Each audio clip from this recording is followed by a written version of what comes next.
Seja bem-vindo ao canal Analisando a Fé pela Razão. Faço um vídeo hoje com o título O Dilúvio e a Arca de Noé, abordando um pouco esse tema polêmico que temos dentro da Bíblia cristã, que encontra-se no texto de Gênesis, capítulo 6 ao capítulo 8, e abordar um pouco algumas questões que, navegando aqui na internet, eu me deparei e que eu procurei trazer aqui minhas observações. De forma alguma que a intenção do vídeo é desrespeitar o amigo crente, né, o amigo cristão, o amigo judeu que crê nessa história. E sim, apenas vou abordar algumas problemáticas lógicas e racionais, como também expor o porquê que eu não creio nessa história do dilúvio, né, propriamente da Arca de Noé, conforme está narrado dentro da Bíblia cristã. Quando eu era pequeno, aí, tinha meus 9, 10 anos de idade, meu pai, ele tinha o costume, né, de almoçar ou jantar e conversar muito acerca desses assuntos. Meu pai, ele é uma pessoa que ele não mexe com internet, mas ele é uma pessoa bem inteligente, porque ele lê muito. Ele gosta muito de ler jornal, revista, né, enfim, assistir documentários. Então ele é uma pessoa assim bem instruída, mesmo ele não mexendo com internet. E ele, quando eu era criança, eu me lembro que ele falava dessa história do dilúvio, falando por que ele não acreditava. Que ele falava que, poxa, é impossível chover 40 dias e 40 noites consecutivamente e encher a terra a ponto de se cobrir os mais altos montes. Navegando aqui na internet, temos o canal aqui do Pastor Jefferson, né? Perguntas e Respostas da Bíblia, né? Agora o título atual do canal dele. Quero mandar um abraço para você, meu querido pastor ou bispo Jefferson, enfim. Independentemente do seu título eclesiástico, tenho respeito pela sua pessoa, agradeço você aí pelo apoio ao meu canal, por comentar, por expor a sua opinião. Como você mesmo abordou no seu último vídeo, né? Que você não concorda com tudo que é posto aqui. Não é para você concordar em nenhuma das pessoas que acessam aqui o canal Analisando a Fé pela Razão, tem obrigação de concordar com tudo que eu exponho aqui. Aliás, ninguém deve concordar 100% com outra pessoa. Existem os pontos, cada um tem a sua opinião pessoal, que deve ser respeitada, certo? E o importante é haver um respeito, um diálogo e procurar entender como que a outra pessoa pensa. Então, esse vídeo que eu faço aqui, referente a esse tema do dilúvio e a Arca de Noé, não é propriamente para mudar a cabeça do crente. Eu apenas estou expondo os pontos, as problemáticas lógicas e racionais, e também vou automaticamente expor o porquê que eu não creio nessa história, conforme a própria Bíblia narra, né, no texto do livro de Gênesis. Então, o primeiro ponto é que meu pai, ele abordava, ele já falava, isso aí há mais de 15 anos atrás, meu pai já falava que ele não cria na literalidade dessa história, do dilúvio, enfim. O canal Ciência da Verdade, o pastor Jefferson postou um vídeo do canal Ciência da Verdade, se eu não me engano, um rapaz lá, cientista lá que faz esse canal Ciência da Verdade, né? Ele é um teísta, não dá para saber bem se ele é cristão, se ele é judeu, ou judeu messiânico, enfim, mas ele é um crente, né? Ele é um religioso e ele tem um bom conhecimento científico, não sei se ele tem alguma formação na área, né? Eu, por exemplo, não tenho formação científica, eu não tenho noções profundas de geologia, de biologia, enfim, de astronomia, eu não tenho. Minha especialidade é teologia. Aqui no canal mesmo, quem acompanha o canal sabe aqui que as especialidades são análises bíblicas, análises doutrinárias, tanto do cristianismo, judaísmo e islamismo. Essa é a especialidade do canal Analisando a Fé pela Razão. E o pastor Jefferson colocou, né, o vídeo desse canal do Ciência da Verdade no canal dele e também fez um vídeo complementando o vídeo acho que é Afonso, né, do canal Ciência da Verdade, abordando um pouco sobre essa questão do dilúvio, que o dilúvio ocorreu, e uma das provas que o dilúvio ocorreu é que na parte interna da Terra, a quantidade de água que existe na parte interna da Terra, se ela for trazida, se pegarmos toda a água que fica no subsolo da Terra, né? Toda essa água subterrânea, e colocarmos a nível da superfície, daria para cobrir a quase 9.000 metros de água toda a Terra. É isso que o canal Ciência da Verdade ele traz lá alguns dados e apresenta que é possível que uma das provas que o dilúvio ocorreu e que a Terra um dia já foi coberta toda por água é, obviamente, que toda essa água subterrânea, estando na superfície, cobriria toda a Terra a quase 9.000 metros. Ou seja, todo o globo terrestre seria coberto de água de até 9.000 metros. Isso ele utilizou para provar que esse dilúvio da Bíblia ocorreu. Só que seria um grande absurdo isso, por quê? Eu não duvido que toda a água subterrânea, embora não venha aqui ao caso mexer tanto com os cálculos, eu vou procurar trazer uma linguagem bem simples referente a esse tema, justamente para facilitar a compreensão das pessoas que venham assistir esse vídeo aqui no canal Analisando a Fé pela Razão. Ou seja, ele dá a entender no vídeo que a quantidade de chuva que caiu, e muitas pessoas entendem dessa forma, que a quantidade de chuva, ela cobriu a Terra até 9.000 metros de altura. Que o próprio texto de Gênesis não diz isso. Porque se você lê o texto de Gênesis 7:11, o texto fala que tanto a chuva caiu por cima, como as comportas do abismo foram abertas. Dá a entender que a água que estava debaixo da terra, que já tinha debaixo da terra, também saiu para fora, jorrou para fora. Não foi só apenas água da chuva. Agora vem a questão, o que causou essa saída de água do subterrâneo, do subsolo? Ou seja, o texto vai atribuir que foi o próprio Deus que fez essa água toda sair debaixo da terra e ainda por cima abriu as comportas do céu e derramou toda aquela chuva. Existem relatos que possa sim ter ocorrido uma grande inundação num determinado período neolítico, digamos assim. Só que não foi algo assim propriamente de escala global.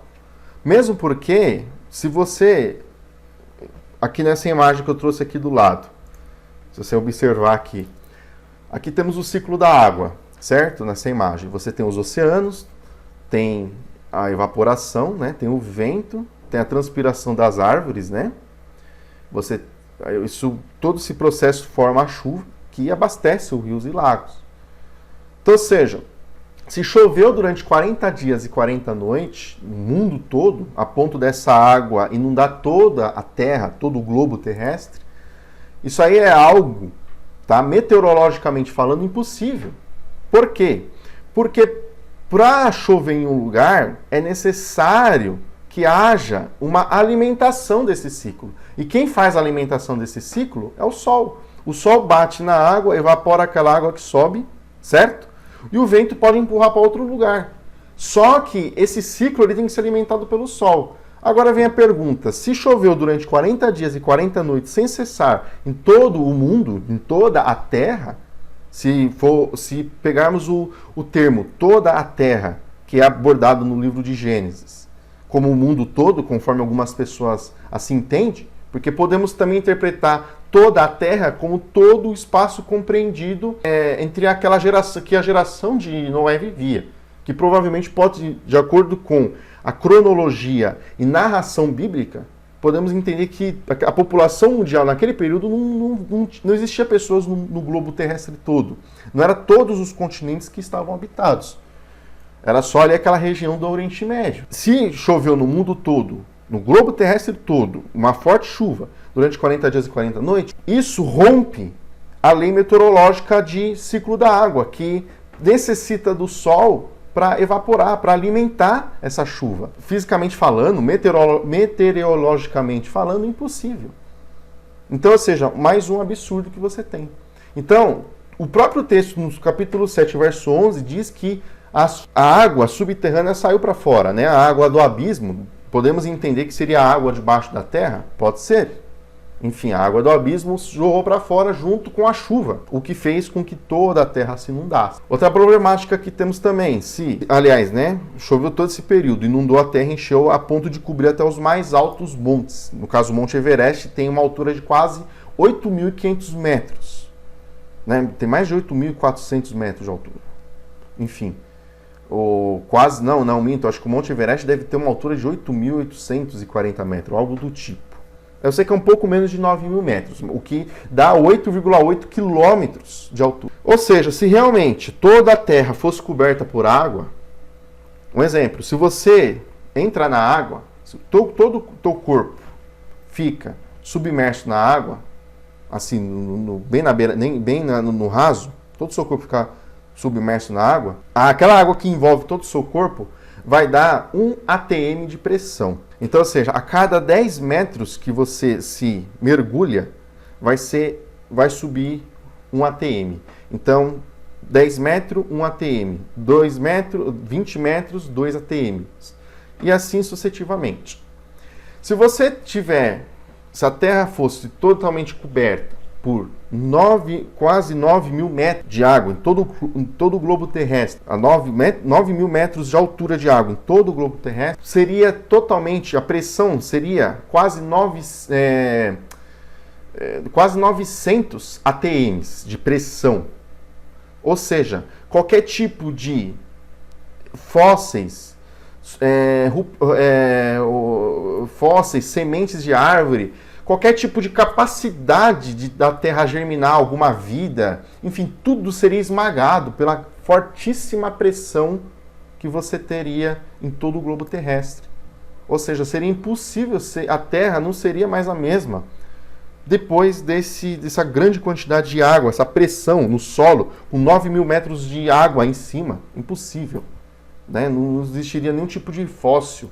Não existiria mais as cavernas, seria totalmente destruído, impossibilitando que num período de 5 mil anos houvesse algum tipo de recuperação, alguma possibilidade da vida humana, ou até mesmo a vida animal, terrestre, permanecer na Terra. Estou expondo aqui um raciocínio extremamente básico, lógico e básico. Isso eu trouxe algumas problemáticas meteorológicas e geológicas para abordar apenas um comentário sobre o canal Ciência da Verdade e o que o pastor Jefferson expôs no seu canal, beleza? Agora vamos para a moral desse Deus. Ou seja, você tem um Deus que criou o ser humano, estava descontente e ele resolve terminar com tudo, simplesmente destruindo tudo. Ou seja, ele vê que a Terra se encheu de violência e ele vai destruir a Terra como? Com violência. Né? Uma ideia super genial. Nossa, a gente fica assim de boca aberta. A brilhante ideia que esse Deus apresentado aqui no livro de Gênesis teve. Mas, de repente, ele lembra de Noé. Né? Deus lembra de Noé. Agora vem a questão. O que Noé fazia ou não fazia? Será que Noé era um cara pacífico, um cara tranquilo? Qual que era a moral que Noé seguia se ele não tinha a Bíblia? Se ele não tinha o Evangelho de Jesus? Então, ou seja, que fatores fez com que Deus se lembrasse de Noé? Uma pergunta aí para você que é religioso, certo? Uma coisa é certa, o texto fala que Deus se lembrou de Noé. Deus se lembrou de Noé, manda ele construir a arca, dá as medidas dessa arca e salva de toda aquela população daquele período. Deus salva simplesmente a família de Noé, né? Noé, sua esposa, seus 3 filhos e suas 3 noras. E Deus manda que também salvasse os animais. Será que toda aquela população daquele período, não existe... as crianças, por exemplo, os idosos, será que os idosos também praticavam sua maldade? Será que essas pessoas, principalmente os recém-nascidos, não teriam uma chance de modificar aquela sociedade violenta, conforme o texto de Gênesis 6 traz? Aí eu coloquei até uma pergunta aqui, né? João 3,16 versus o dilúvio. João 3,16, como você pode observar aqui no nosso esboço, diz que Deus amou o mundo de tal maneira que deu seu Filho unigênito para que todo aquele que nele creia não pereça, mas alcance a vida eterna. Ou seja, Deus amou o mundo a partir de quando? Só de partir de Jesus? É o que dá a entender. Deus não amou o mundo no período de Noé. Se Deus tivesse amado o mundo no período de Noé, ele como um Deus onisciente, ou seja, que tudo sabe, um Deus todo misericordioso e bondoso, ele teria tido alguma outra ideia para resolver o problema da violência da humanidade. Ou seja, Deus ele amou o mundo, ele só passou a amar o mundo a partir de Jesus. Então, ou seja, antes ele não amava o mundo. Então você tem uma mudança desse Deus. A própria teologia e a própria Bíblia tem diversas passagens que apontam que Deus é um ser imutável. O que vai trazer uma grande contradição teológica, né? Que dentro da teologia existe a teotologia, que estuda os atributos de Deus. É um estudo propriamente sobre esse Deus Pai. O Deus Javé, Yavé, traz uma grande contradição, porque Deus ele é um ser imutável, porque ele é perfeito. Toda a perfeição é atribuída a Deus. Mas aqui ele muda. Por quê? Porque a partir de João, quando Jesus vem, ou seja, se você tem um mundo que tem um pouco mais de 6.000 anos, de Adão e Eva até aos dias de hoje, a Arca de Noé, essa história aqui de Noé, dentro da cronologia bíblica, deve ter se passado algo em torno de 5.000 anos atrás. Se passou-se algo em torno de 5.000 anos atrás, podemos entender que de Noé até Jesus foi um período de 3.000 anos. Então, ou seja, é só a parte da vinda de Jesus, quando Deus manda Jesus para morrer, é que ele passou a amar o mundo. Porque se ele realmente amasse o mundo, ele não teria tido esse tipo de atitude. Enfim, é uma reflexão pessoal que eu estou expondo aqui no vídeo. Vocês não são obrigados a concordar, certo? Mas fica aí para você analisar e meditar, beleza? Prosseguindo aqui, a logística animal, né? Alimentos e quantidades de animais dentro dessa arca. Lembrando, Deus manda Noé separar 7 casais de cada espécie de animais puros e limpos. E um casal de animais que não são considerados puros e limpos. Aquela região do Oriente Médio, determinadas espécies de animais. Mas existem animais que cada um tem o seu ecossistema próprio. Como, por exemplo, o canguru, ele é característico da Austrália, do continente oceânico, né, da Oceania. No caso, o canguru, né, ele é característico da Austrália. O pinguim é característico do Polo Sul. O urso polar é característico do Polo Norte. O mico-leão-dourado ele é algo característico aqui da Mata Atlântica do nosso Brasil. O tamanduá-bandeira, assim como o coiote, geralmente ele também é aqui da América, né? Ou seja, cada continente tem suas espécies de animais adaptadas àquele ecossistema. Agora vem a pergunta: como um animal, um canguru, saiu ali da Austrália, do continente oceânico, e atravessou todo o oceano para chegar até o Oriente Médio para ser salvo, né? Aliás, um casal de canguru, um casal de pinguim. O pinguim é até nada, mas, poxa, o pinguim ele não chegaria até o Oriente Médio. E mesmo que chegasse, para pensar, um casal de pinguim, como que eles chegariam até o Oriente Médio? O calor que faz ali naquela região de deserto é tremendo. Eles não sobreviveriam de forma alguma. Um urso polar é um animal que está adaptado a viver no frio. Eles também não sobreviveriam. Como uma formiga, um casal de formiga, tanajura, característica aqui do Brasil também, né, da América do Sul, conseguiu atravessar o oceano e chegar até o Oriente Médio. Enfim, é uma coisa irracional, uma coisa absurda. Você vê pessoas inteligentes, que é o caso do pastor Jefferson, você vê esse Afonso do canal Ciência da Verdade, que é um canal assim, ele é um cara inteligente, só que como ele é um teísta, ele é um religioso, com todo o conhecimento científico que ele pega e se blinda, né? De todo o conhecimento científico, aliás, ele se blinda, né? Quando o conhecimento científico se choca com as suas afirmações religiosas. Aí ele procura fazer uma forma de adaptar para mostrar a veracidade da sua crença, que a sua crença é verdadeira e aprovada tanto religiosa quanto cientificamente.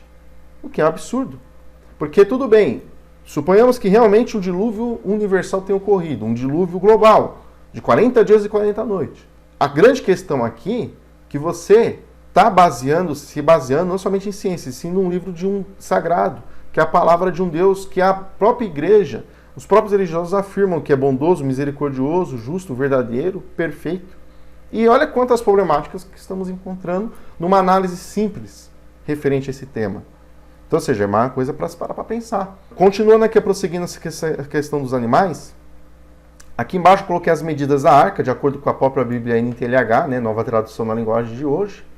As medidas da arca tinham cerca de 3 andares, 133 metros de comprimento, 22 metros de largura e 13 metros de altura.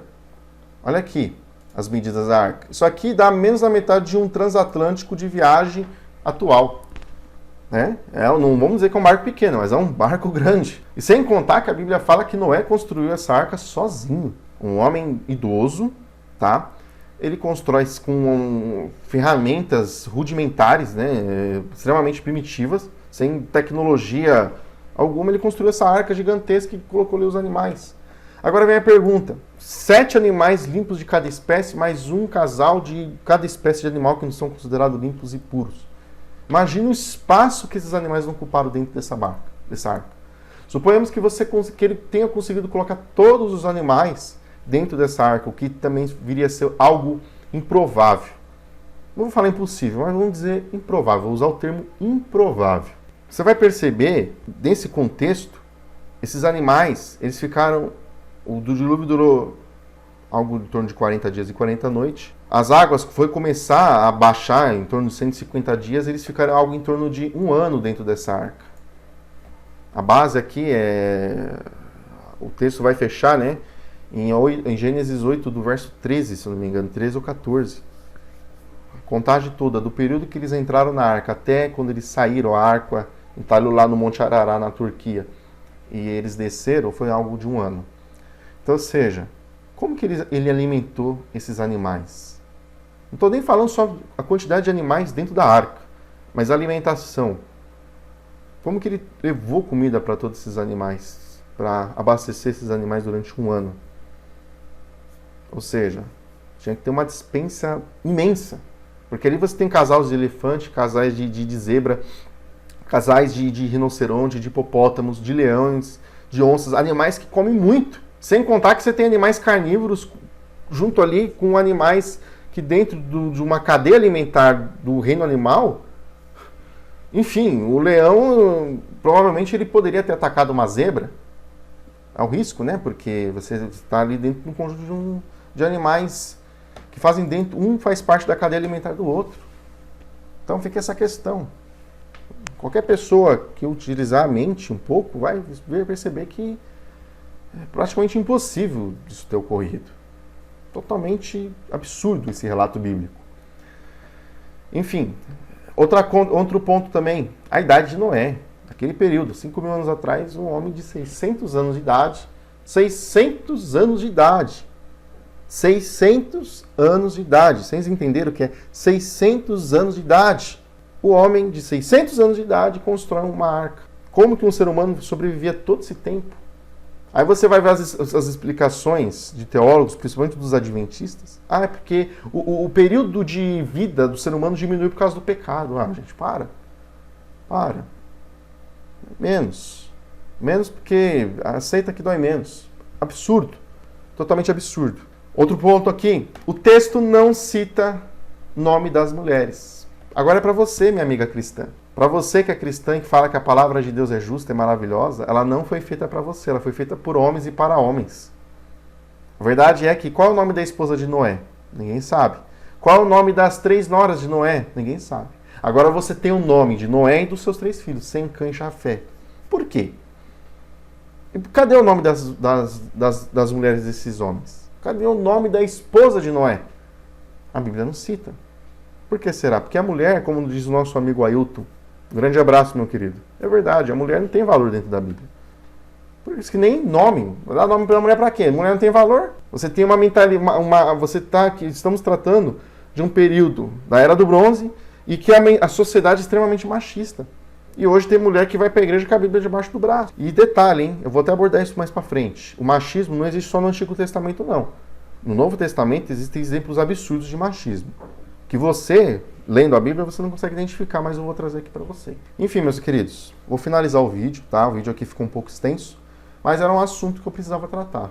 Esse texto aqui hoje de Noé, ele é utilizado dentro das igrejas de forma devocional, né? A fim de enganar as pessoas, ludibriá-las e iludi-las cada vez mais dentro desse sistema religioso. Mas para meditar, analisar um pouco, usa sua massa cefálica, não custa, pensar é de graça ainda, por enquanto não pagamos imposto para pensar. Então aproveite essa liberdade e pense, medite que se realmente compensa você colocar sua fé e confiança nisso. Enfim, bom, eu não tenho especialidade geológica, meteorológica, né? Mas eu procurei trazer abordei um pouco sobre esse tema. Enfim, espero que o vídeo fique legal. Agradeço a todas as pessoas que acompanham nossa página. Se você tiver alguma sugestão, elogio, dúvida, crítica, refutação ao que aqui foi exposto, os comentários aqui do canal Analisando a Fé pela Razão ficarão abertos. Agradeço a todas as pessoas que têm me ajudado aí, acompanhando o nosso canal. Se você é novo por aqui, deixe o seu like se você gostou do vídeo. Se você for negativar o vídeo, eu convido você a colocar o seu comentário o porquê que vai estar negativando o vídeo. Certo? Você vai deixar um dislike, você tem direito. Mas, ó, eu vou deixar o meu dislike aqui porque é assim, assim, assado. Fala onde eu errei, vamos conversar, vamos dialogar. Entendeu? Eu sou aqui, eu sou aberto, certo? Eu não sou dono da verdade, não. Apenas estou expondo pontos lógicos e racionais acerca do assunto e expondo por que eu não creio. Mas se você crê, pode expor, fica à vontade. Beleza? Inscreva-se no canal e também temos a nossa página no Face, Analisando a Fé pela Razão. Se você mexe em rede social, em Facebook, curte lá, acompanha a nossa página também, beleza? Muito obrigado, um forte abraço a todos e paz.